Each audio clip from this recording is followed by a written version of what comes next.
इच्छा व्यक्त केली नाही, परंतु इच्छा व्यक्त करणं यामध्ये कुठल्याही प्रकारचं गैर नाही। प्रत्येकजण आपल्या आपल्या पद्धतीनं नेत्यांना भेटून किंवा कार्यकर्त्यांचा संच उभा करून निवडणुकीला सामोरे जाण्याकरता तयारीत आहे। परंतु आगामी निवडणुकीमध्ये महायुतीचा उमेदवार जाहीर झाल्यावर आम्ही सर्वजण एक संघ राहून महायुतीचा उमेदवार मोठ्या मताधिक्याने निवडून आणायचा हाच आम्ही निर्णय केलेला आहे।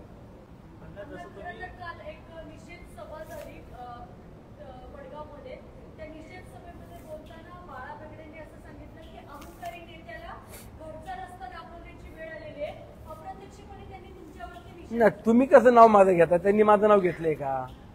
ज्या वेळेला माझं नाव कोणी घेऊन बोलेल त्यावेळेला मी नक्की त्याच्यावरती उत्तर देईल।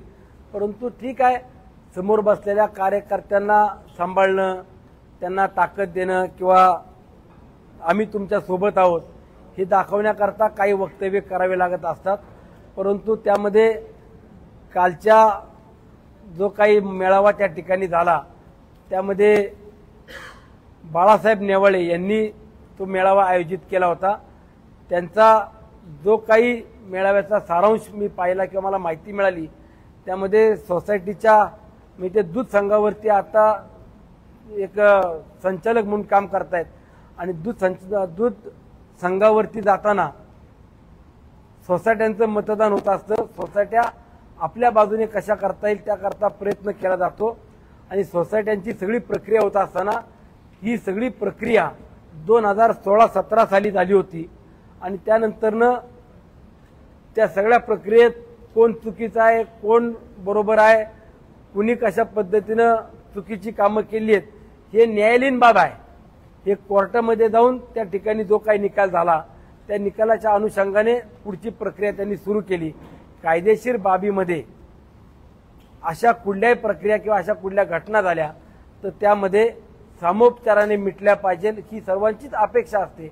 परंतु एखादी घटना घडल्यानंतर जर ती ऑन रेकॉर्ड आली मग आपल्यावरती कुठला गुन्हा दाखल झाला तो पोलीस स्टेशनला ऑन रेकॉर्ड आला तर तो देखील आपल्याला मागे घेता येत नाही किंवा एखाद्या कोर्टामध्ये जर कोणी केस फाईल केली तर त्यावरती सुद्धा सुनावणी घेऊन निकाल घेतला जातो किंवा काही त्यावरती प्रोसिजर आहे। अशा पद्धतीची देखील आपल्याला प्रोसिजर करून पुढे जावं लागतं। पण मला काल जे काही मी पाहिलं नाही संपूर्ण पण मला माहिती जी मिळाली त्यामध्ये असा उल्लेख केला की सुनील शेळकेंनी यामध्ये पुढाकार घेतला पाहिजे आणि त्यांनी हे मिटवलं पाहिजे आणि जे काही सुरू आहे यामध्ये काही मंडळी जवळचेच आमच्या आहेत अशा पद्धतीने सांगण्यात आलं। मी तुमच्या माध्यमातून मावळ तालुक्यातील जनतेला माझ्या सर्व प्रमुख पदाधिकाऱ्यांना सांगू इच्छितो की या सगळ्या घटनेशी कुठल्याही प्रकारचा माझा तीळ मात्र संबंध नाही। जी काही प्रक्रिया झाली ती पूर्वीची होती। त्यामध्ये दूध संघावरती बाळासाहेब नेवाळे संचालक असताना आमचे दीपक अण्णा देखील त्या ठिकाणी इच्छुक होते। त्यांनी सुद्धा त्यामध्ये सोसायट्या कशा मिळतील याकरता प्रयत्न करत होते। परंतु त्यांचा वाद पूर्वी 2016-17चा हा मौलीभाऊ दाभाडे आणि नामदेवराव दाभाडे ह्या मंडळींशी तो काही कायदेशीर वाद असेल तर त्यांनी कायदेशीरपणानेच पुढे गेलं पाहिजे आणि जर त्यांना सामोपचाराने मिटवायचं असेल तरी त्याला कोर्टामध्येच जाऊन ते मिटणारे हे सगळं माहीत असताना या सगळ्या प्रक्रियेमध्ये आदरणीय अजितदादांनी पूर्णपणाने बाळासाहेब नेवाळे यांना मदत केलेली असताना सुद्धा अशा पद्धतीनं निषेध किंवा काहीतरी वेगळ्या पद्धतीचा संभ्रम तयार करून त्या ठिकाणी माणसांना एकत्रित केलं। समोर बसलेल्या माणसांपैकी 80% हे आदरणीय अजितदादांवरती प्रेम करणारी माणसं आहेत। त्यामुळे जी काही विश्वासार्हता तुम्हाला ठेवायची ती तुम्ही प्रामाणिकपणे ठेवली पाहिजे। कुठल्याही प्रकारची दिशाभूल न करता वल्गण्या न करता आपण कायदेशीरपणाने पुढे गेलं पाहिजे। त्यात असंही सांगितलं की सुनील शेळकेंनी ते मिटवलं पाहिजे, सुनील शेळकेनं ती केस किंवा तो गुन्हे मागे घेतले पाहिजे। मी तुम्हाला सांगतो मी स्वतः सुद्धा एका आरोपामध्ये मी सुद्धा आज गुन्हेगार आहे। मला स्वतःला माझं नाव वर्ष झाले आज काढता येत नाहीये। हायकोर्टात जाऊन सुद्धा मला काढता येत नाहीये। माझं मला स्वतःला नाव काढता येत नाही। आता त्यांना ही सगळी प्रक्रिया माहिती आहे ज्या वेळेला ही सगळा घटनाक्रम झाला त्यावेळेला राकेश दादा, आमचा प्रकाश भाऊ आगवणे, त्यानंतर कोण कोण होते रे, सुनील भाऊ राक्षे, आम्ही सगळे मंडळी, म्हणजे यांनी पुढाकार घेतला होता, देवाभाऊ गायकवाड, या सगळ्या मंडळींनी पुढाकार घेतला होता की आपण एकत्रित आलं पाहिजे. आणि त्यावरती मी चर्चाही केली, तुम्हाला नक्की माझ्याकडनं काय अपेक्षित आहे, तुम्ही मला सांगा, मी त्या पद्धतीने पुढे जातो, मला पेपर्स द्या. मला कुठल्याही प्रकारचे त्यांनी पेपर दिले नाही. मला ते नाही, मला कुठल्याही प्रकारचे मला पेपर दिला, मला भेटलो मी. आम्ही मला वाटतं 4-5 महिन्यापूर्वी एका ठिकाणी माझ्या दुसऱ्या म्हणजे ज्या ठिकाणी माझा फ्लॅट आहे त्या ठिकाणी आम्ही एकत्रित भेटलो. त्यावरती त्यांना आम्ही सांगितलं की मला काय पेपर्स आहे ते पेपर द्या, मी माहिती घेतो. त्यानंतर त्यांनी पेपर दिले नाही. गावागावांमध्ये जाऊन नंतर काही बैठका घ्यायला लागले. मला वाटतं आमच्या माधुभाऊ कालेकर दादांच्या घरी सभांनी बैठक घेतली. मला ती समजलं, मी स्वतः फोन केला की चेअरमन तुम्ही त्या ठिकाणी बैठक घेऊन जे काय सांगताय, मला तुमची काय अडचणी सांगा, आपण कधी बसायचं किंवा काय त्यातनं मार्ग काढायचा, माझ्या अधिकारात असेल किंवा मला जिथं तुम्हाला मदत करता येईल मी तिथं तुम्हाला मदत करील. परंतु ते म्हणले ना, आता आमच्या सगळ्या बैठका होऊ दे, झाल्यानंतर ना आपण बसू. त्यावरती सुद्धा मला त्यांनी भेट दिली नाही, माझ्याशी त्यांनी संपर्क केलेला नाही. हे प्रकरणच मुळात काय आहे, याच्यातून कायदेशीर बाबी काय आहेत किंवा त्यातून काय मार्ग आहे हे मला पहिले त्यांनी सांगावं. आणि जर त्यांना सांगायचं असेल तर त्यांनी आता कुणाच्या घरात सांगू नये. जर ते प्रामाणिक आहेत, ते निष्ठावंत आहेत, तो सच्चा कार्यकर्ता असेल आणि त्यांच्यावर जर अन्याय झाला असेल तर त्यांनी मला आता त्यांची जिथं श्रद्धा असेल त्या मंदिरात मला त्यांनी तिथं बोलवावं. मी त्या मंदिरात येईल. त्यांनी 8 दिवस मुदत दिली, मी तुम्हाला 8 तासाची मुदत देतो, तुम्ही 8 तासामध्ये मला बोलवा, तुम्ही जिथं बोलवाल मी तिथं येईल. खरं काय खोटं काय हे सगळ्यांना समजू द्या. त्यांनी सांगितलं, मला हे बी कळालं की निवडणुकीला मग ह्या सगळ्या गोष्टींचा तुम्हाला त्रास होईल किंवा निवडणूक संपल्यानंतर मी माघारी घेईल की नाही. काय सांगितलं बरं, निवडणूक होत नाही तोपर्यंत मी गुन्हे मागे घेणार नाही असं मी सांगितलं. बरोबर ना.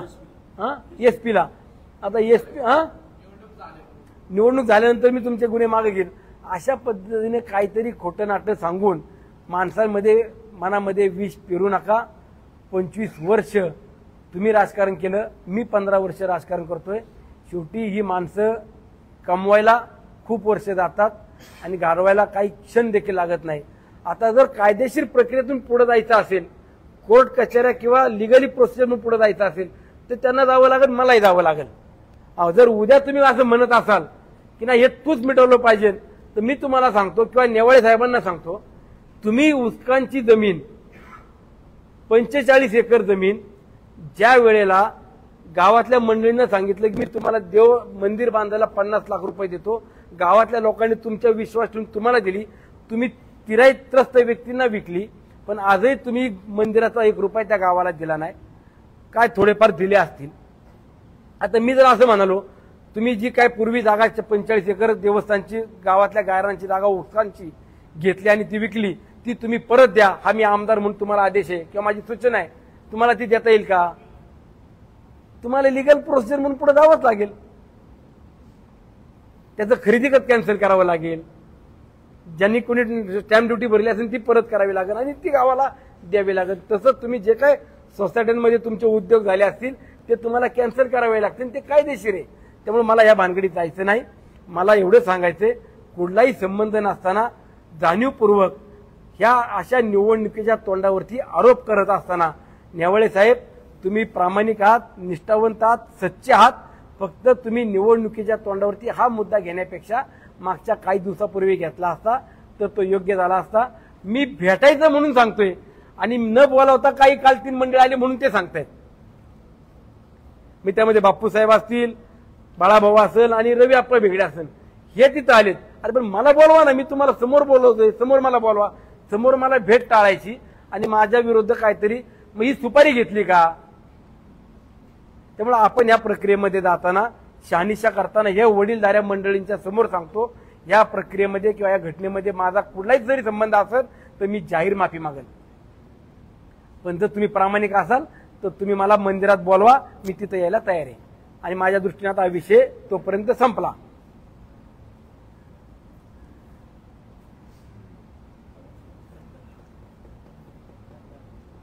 पुढे काय? जसं काल तुम्ही बोलले होते अपक्षांना तुमच्याच पक्षातले मदत करत आहे, काय सांगा? नाही, काय होतं की जोपर्यंत निवडणुकीमध्ये महायुतीचा उमेदवार कोण, महाविकास आघाडीचा उमेदवार कोण हे जोपर्यंत फायनल होत नाही तोपर्यंत आज तरी मला हे बोलणं योग्य वाटत नाही. मगाशी गणेश भाऊंनी देखील उल्लेख केला की माजी मंत्री बाळाभाऊंनी देखील त्यांची भूमिका, त्यांच्या पक्षाची भूमिका स्पष्ट केली. मी देखील त्यांच्या भूमिकेचं स्वागत करतो. शेवटी आम्हाला एक एक मतदारसंघ महत्त्वाचा आहे. उद्या त्यांना देखील तालुक्याच्या बाहेर जाऊन प्रचार करायचा आहे. मला देखील जर पक्षानं जबाबदारी दिली तर इतर तालुक्यात जाऊन आम्हाला देखील प्रचार करणं हे स्वाभाविक आहे. एक एक सीट निवडून येणं, एक एक विधिमंडळामध्ये महायुतीचा आमदार जाणं आणि राज्यामध्ये महायुतीचा मुख्यमंत्री बसवणं ही सर्वच कार्यकर्त्यांची आणि पदाधिकाऱ्यांची जबाबदारी आहे आणि आम्ही सर्वजण ती स्वीकारून ताकदीने उभं राहू. तुम्ही म्हणता राष्ट्रवादी पूर्ण एकत्रित आहे, तुमच्या कान्याफाट्याच्या मीटिंगला असेल, सभेला असेल किंवा इथेही राष्ट्रवादीचे बरेचसे लोक गेलेले असेल. अहो पण सगळेच एका वेळेला उपस्थित असतील का? काही लोक नसतील, काही लोक असतात. आता प्रत्येक वेळेला तुम्हाला बोललो तुम्ही येता का? काही जण बाहेर अब्सेंट राहता, बाबा मी बाहेर आलोय, पुढच्या मिटिंगला येतो, पत्रकार परिषद येतो, तसं काही जण बाहेर असतात. पण ठीक आहे, तेवढं आपण समजून घ्यायचं. आणि त्यातही मी खुलासा मागे दिला किंवा माझ्या सरकारने दिला की काही अडचणी असतात, आमचे काही हिवे दावे दिले असले तरी आम्ही नक्की सामोपचाराने संपून एका ताकदीने उभे राहू. जसं आता तुम्ही बोलत होते की महाविकास आघाडीचं उमेदवार नाही, पद्धतीने अपक्षाला मदत. जी काय माहिती मला मिळत होती ती तुमच्याच सगळ्यांच्या माध्यमातून मिळत होती. काही ठिकाणी बैठका सुरू आहेत आणि सांगितलं जातं की महाविकास आघाडीचे पुरस्कृत उमेदवार यांच्या पाठीमागं उभं राहायचं किंवा पवार साहेबांना कोणी भेटले, हे काही तुमच्याच लोकांकडून मला जी माहिती मिळाली होती. परंतु आज तरी मला असं वाटतं की आज सकाळी जे काही मीडियासमोर येऊन बाळाभाऊंनी सांगितलं त्यानंतर या सगळ्या चर्चेवरती आणि या सगळ्याच ज्या काही घडामोडी होत्या याच्यावरती पूर्णपणे आता पांघरून घातले गेलेले. 24 तारखेला अर्ज भरण्याचं सोशल मीडियावर आमचे कार्यकर्ते अति उत्साही आहेत. मी मागाशी दुपारी पण मी आवाहन केलं की 24 तारीख आपण का म्हणून सांगितली किंवा कशा पद्धतीने सांगितली. अजून उमेदवार महायुतीचा जाहीर नाही. जाहीर झाल्यावरती आम्ही सगळे नेते मंडळी एकत्रितपणानं बसू आणि त्यानंतरनं कशा पद्धतीनं निवडणुकीला सामोरे जायचं हे ठरल्यानंतरनं मग उमेदवार कोण, त्याचा अर्ज कधी भरायचा, कुठं भरायचा, कशा पद्धतीने भरायचा हे सगळं ठरेल. प्रचाराची यंत्रणा कशी असली पाहिजे, कुणावरती काय जबाबदारी असणार आहे, महायुती म्हणून भारतीय जनता पक्षातल्या कार्यकर्त्यांवरती किंवा राष्ट्रवादी शिवसेनेच्या कार्यकर्त्यांवरती काय जबाबदारी असेल, आम्हाला साथ देणारा स्वाभिमानी रिपब्लिकन पक्ष असेल, त्यानंतर Republican party of India Athawale गट म्हणजे आठवले साहेबांचा पक्ष असेल, हे सगळे मंडळी त्याबरोबर इतर देखील काही घटक पक्ष हे महायुतीला जोडलेले आहेत. या सर्वांना एकत्रित घेऊन सर्वांची चर्चा करून निवडणुकीच्या बाबत निर्णय घेतले जातील.